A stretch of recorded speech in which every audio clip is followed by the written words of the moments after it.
Hey guys, how's it going? This is Failquill here. This is gonna be my first Twitch video. If you guys don't know who I am a Twitch streamer. Streaming for like 2 or 3 months now. I figured that Twitch is a better place for these kind of videos. This is gonna be a patch notes type thing and a balance change. My opinion on what should be changed for balance.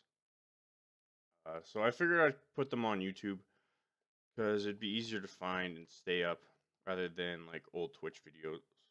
So that's it. We're gonna go straight into what's gonna be changing in 1.7. That up here. So we're gonna go over the new units in a sec when we go over the balance changes, so we can compare them a little bit better. But first things up is the mailbox. This is just a quality of life thing. Like if you click the wrong button, it won't all of a sudden like take away your rewards and stuff, so you can't see what you got. So it's just showing you what you have. It's kind of nice. You get to see everything a little bit more cleanly at the end of the season. I don't know how you got 2,000 season credits, but yeah, it's just a quality of life thing. So that's nothing big. Just a little nice change. One big thing that's going to be changing is you're going to have different tiers. Basically, for the most part, it's just like instead of having 3 stars in one tier, you just have different tiers now. So it's not too big of a deal. I think it's more for tier stuff, like matchmaking. So instead of playing like if you're a 1 star level 3, you would play like a 3 star level 4 and stuff. The big change is Kyber. There's 3 different Kybers now. Which isn't too big of a deal, unless it comes to rewards. But one big thing that came from this, though, or could come from this, is the highlights. You might actually be able to see better games for tier 14 highlights. Not sure because a lot of those games like are complete trash. It's just a whole bunch of people swarming everything. You don't get to see good stuff. So hopefully with this you'll get to see better highlights. Top guys. This is all when things unlock. I don't think this is too big of a deal because they unlock when they unlock. You just play with the cards you have. So this is a big thing. New rewards. So in Kyber you basically want to get the tier 14. Everything else is kind of just minimize stuff, so like 200 and 220. So you just get a little bit extra. The big thing is the season credits. That's new. That's going to be coming up in the sec for the season shop. But everything else is kind of the same. So you get extra credits when you're over 5,600 points. So after you get Kyber, you still get more crystals. You still get 1 for each faction if you do both factions. So not much change there. I think this is the biggest change. 1.7. This is the most important one. Is the season shop, where basically you get to choose which uniques you want and which legendaries and stuff. I'll bring it up on my client here, which is really nice. I wish they didn't have Dengar right now because I want my level 4 Dengar, but so you can get a couple legendaries unique. It changes all every couple hours. You can always refresh it with crystals. I think that's kind of a waste. You can always wait unless you like super need a level guy right now, but I need Afra too. But one of the biggest things is you get legendary wild cards. So if people like playing the new 40 guys, you can always get them. I know people hate the new Vader, but I really like playing 40 Luke. I think he's a lot of fun, so I can actually get him to level 4 now, which will be nice. So I'll probably end up saving for a bunch of wild cards. So that's really nice. I think that's really important change because that helps out like medium players who like to grind and stuff. Because like the whale's already gonna have a whole bunch of stuff, like all the cards that they want. So this helps people get the heroes that they want faster. So you can get like a level 4 hero and kind of compete better in Kyber. I think that's it about the shop. Ranked and UI changes. This just shows who you're playing against, which is kind of nice. It's more of a Monday thing where like you can see if somebody's tier a lower tier than you. Uh, so that's kind of nice, but it's just basically quality of life. Premium booster. I think this is one of the bigger things too. Is it gives you a way to unlock stuff, which I think a lot of people will like auto unlock. So you can just set things up when you're going to sleep. Especially because I always hate it because when I'm going to sleep and I only have silver packs, it's like I waste half of them. So this way I can open up silver packs in my sleep. So I'll be happy. A bunch of battle improvements. I don't think any of these are big. Unexpected unit overlap. I think that's more 2v2. People dumping a whole bunch of shit in one lane. Skills no longer go on cooldown if leader dies. I guess that's alright. It's a nice change for like Han and stuff, but I'm more pissed off about like when you try and activate your ability and it should go off but you get stunned. Should all be like Jin's where it still keeps going. Big problem with 40 Luke is like against the new Vader, you use your ability and it looks like it goes off, but then you just get his ability. It kind of sucks, but new icons for leaders. I don't think it's that big of a deal. You can't see where the other. I'm maybe in 2v2, but if you can't see where the enemy is in 1v1, might be out of luck anyways. Deployable structures. I think this is the biggest thing for motor turrets because you can actually place it a little bit better, so you can get the edge and then have it as far back as possible. Everything else, kind of playpack timers now on a fixed 24-hour schedule. I don't know if they've actually changed that. Like I've talked to a few people and it still thinks it's still like as soon as you finish your playpack, it goes on a 24-hour schedule. Kind of sucks. I was looking forward to that. It would like reset with your daily missions or something like that. That'd be really nice. Matchmaking adjusted. I think that's for lower tiers. I think that's a lot to do with the new tier system too, so you don't get completely outmatched. Card request disappearing. I never saw that, so I don't know. Good thing they fixed it. Chat filter. Oh, I think that's probably one of the bigger things too. Hopefully they fixed it. Unless everything's starred out now. Can't talk at all. But hopefully they don't. You can actually talk and filter now, which would be nice. So before. All right, we'll just go to this. I'm not going to talk about the new cards yet. I'm going to go over the buffs and nerfs first. We'll get to the new units. Boba Fett gets a nice little buff. I think Boba Fett's really good in 2v2. He's a little lacking in 1v1, but I think this might help him. He gets him move a little bit faster, and his flank, he gets a little bit more AoE damage, which would be nice, especially like you get him level 3, level 4. Help out against those swarms. But I think it will make him really good in 2v2. I think he'd probably be one of the best Empire heroes in 2v2 now. Royal Guard, just made him walk faster. After 2 seconds. And they will jump dealing double their base damage if they see something, which is actually pretty nice. I think Palp is in a weird spot right now where he's kind of just off being really good. I think he has a lot of DPS, but he's super squishy. He's kind of like a Cassian for Empire, but does a lot of damage, but he's super squishy. But Cassian has that little extra range. So I think Imperial Guards will be a lot better now. I think they're still a little too squishy, but the double damage would be nice. If you can get it on a hero, like stun and then a hero, it's going to basically wipe them out. Sharpshooter, I don't know. I'm not a big fan of Sharpshooter. Like, most people compare Rocket Trooper to Sharpshooter, and the problem is, like, Sharpshooters do 51 to towers, while Rocket Troopers do 174. They do attack slower, but I think the biggest thing now is you might see them pop up on Thrawn decks, because 253 to units is a lot of damage. So if you, like, buff them, you might actually do a lot of work. So maybe even, I don't know. I don't think Callus would use them with Yogar, but you might see sharpshooters pop up a little bit more. People trying them. I think he might actually be decent in Thrawn because he can just waste a lot of guys. Unless it's the problem is like if it's single target, yeah, he's great, but you still get all those swarm decks, so it'll be tough to find a place for sharpshooter. I think in higher level decks. Big one I think a lot of people will be talking about is Skywalker.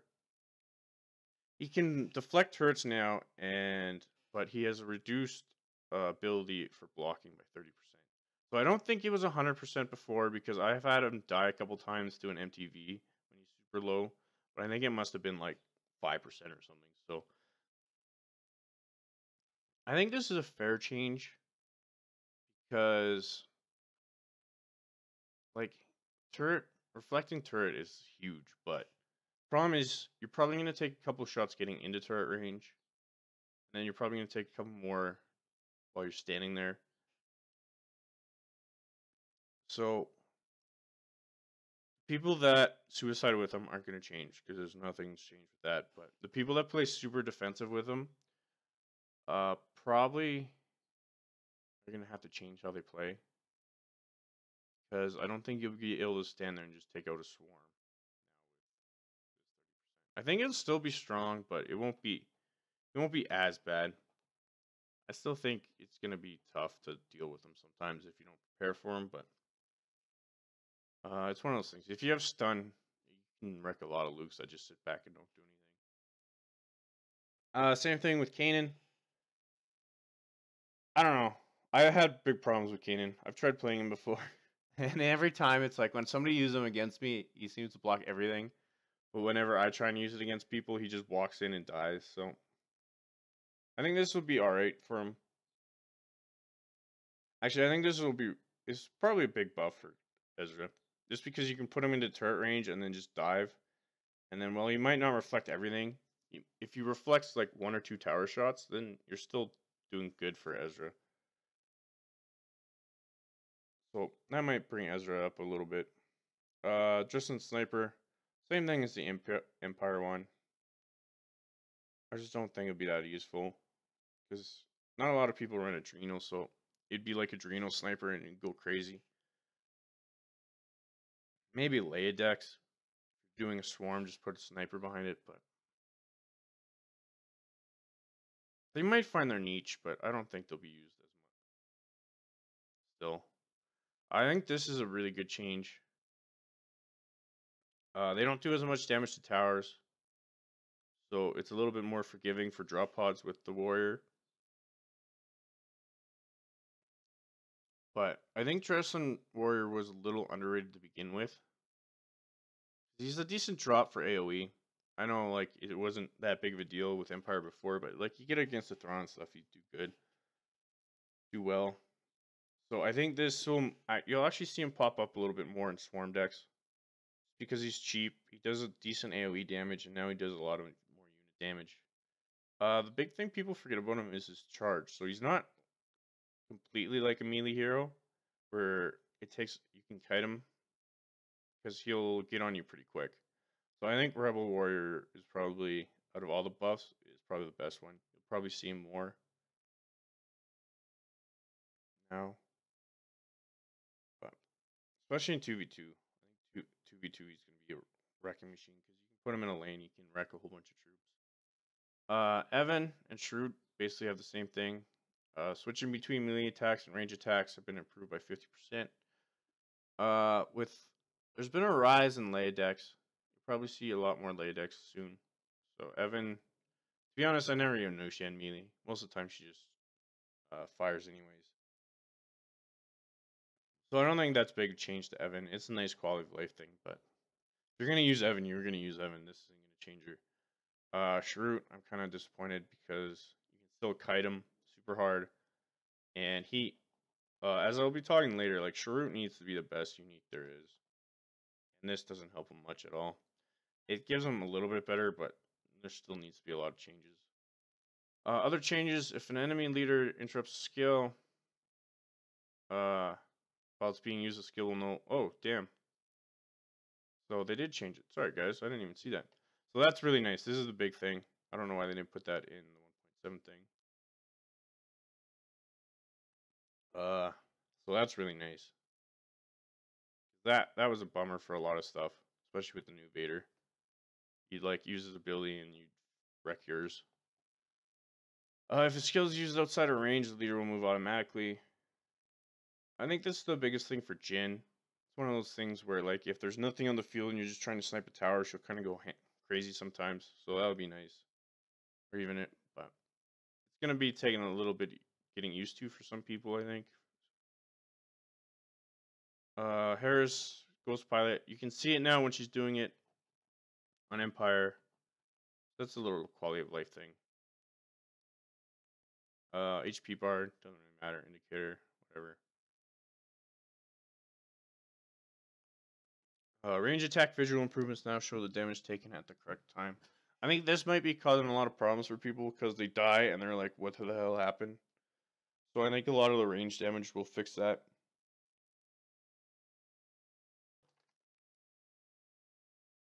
And then, yeah, this is the issue where they overlap stuff. There's a new mission. All fun. Get new rebels, uniques. Not much to see there. And then we're gonna get into new units. You can buy them now with crystals, not credits, which is kind of nice. I ended up buying 3 of these, but we'll go back and we'll talk about the new units. Imperial Sentry Droid. I think this thing is super awesome. This is basically what the Empire's been missing. They needed something tanky that's cheap, not super slow. This is basically a Wookiee. I'll show you Wookiee stats. But ranged. Like Wookiee does more damage, but and has more health, but this guy's also ranged. And so he's got about 100 less health and like 100 less damage. Oh no, like 30 less damage. So it's basically making up for the fact that he's ranged. He can also attack while moving, but I don't think that's a biggest deal. He does 70 damage per second. Say like you compare that to somebody like Pathfinder who do 60 DPS. So it's basically a little bit stronger than one Pathfinder. It's actually pretty good for a tank. So this will probably be used in a lot of Empire decks now because it fills a hole that they just didn't have before, which is nice. Which also, I don't know, in some decks, I think you'll see a lot more Hera, especially with people being able to get an extra chopper. Because just to counter this guy, you have to be aware of that. But if you're not facing Hera, he's great. And then Phoenix Squadron. These guys are kind of, I don't know. Like the good one is the first one. He does the AoE damage. But he's super squishy. Like he dies to TIE Fighter. I think these guys still die to TIE Fighter too. Like TIE Fighter does 240, I'm pretty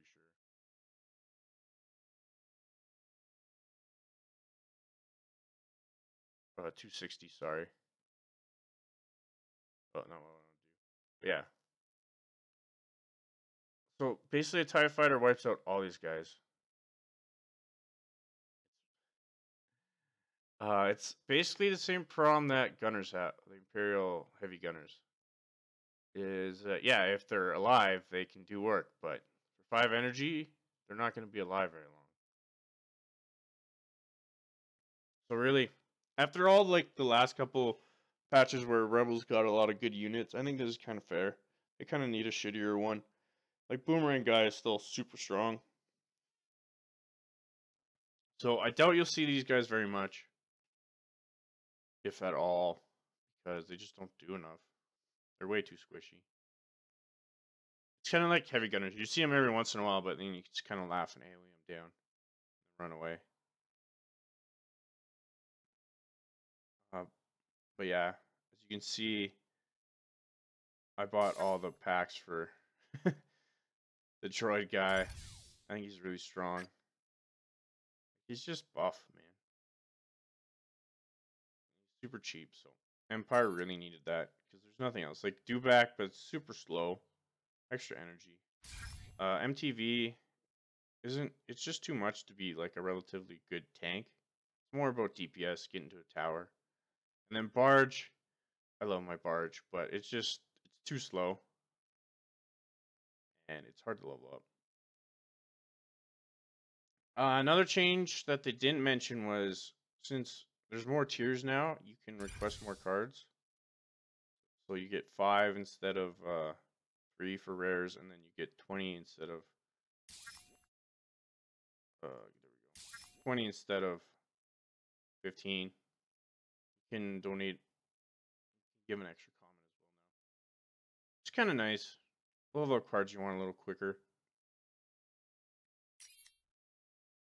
So yeah, that's basically all the new changes. I don't think it was that big of a patch. I'm kind of disappointed. The best thing was the season shop and probably the new Empire droid, which is super nice, but we'll see if that leads to anything else, because 1v1 right now can get a little boring if you play it too much, but we'll see how it goes.